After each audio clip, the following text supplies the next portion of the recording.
तर नाशिकमध्ये सोमेश्वर धबधब्यानं रौद्र रूप धारण केले। गंगापूर धरणातून पाणी सोडलं जातंय आणि पाणी सोडल्यानं सोमेश्वर धबधबा प्रवाहित झालेला आहे। धबधबा पाहण्यासाठी लोकांची एकच गर्दी झाल्याचंही पाहायला मिळतंय। तर धबधबा परिसरातील सुरक्षेत वाढ करण्यात आली आहे।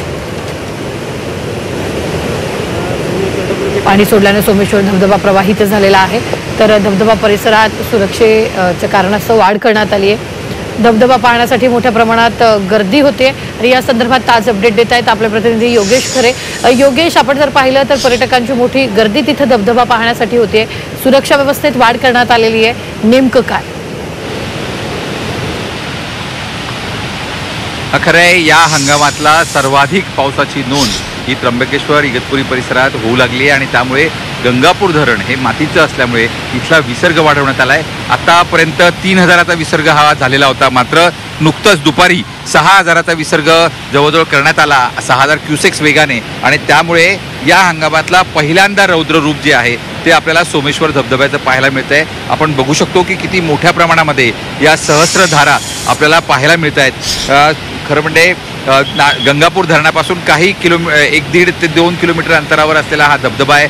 पाणी आता सहस्त्रधारा जे आहे त्या रूपानं या ठिकाणी पोहोचलेलं आहे आणि त्यामुळे हा धबधबा आपल्याला खळाळलेला दिसून येतोय। नाशिककरांचा सगळ्यात जवळचा म्हणून म्हणजे भावली धबधबा हा सगळ्यात खूप फेमस प्रसिद्ध असा आहे, मात्र नाशिक शहरातल्या अगदी जवळ असलेला हा धबधबा पाहण्यासाठी मोठ्या प्रमाणात लोकांची गर्दी झाली आहे। आपण बघू शकतो की अनेक लोक या बाजूला आलेले आहेत आणि पोलीस सातत्याने या सर्वांना इथून दूर जाण्याचा प्रयत्न करतायत, कारण की कुठलाही अनर्थ या ठिकाणी घडू शकतो यासाठी सिक्युरिटी ही वाढवण्यात आलेली आहे। महापालिकेनं आपली लोक या ठिकाणी तैनात केली आणि त्याचबरोबर पोलीस आणि महापालिकेचं एक पथक या ठिकाणी सातत्यानं अनाउन्समेंट करताना आपल्याला दिसतंय।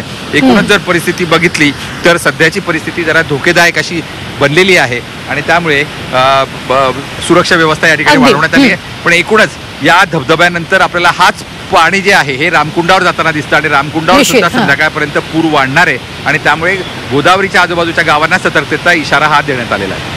धन्यवाद योगेश, ताजे अपडेट देण्यासाठी।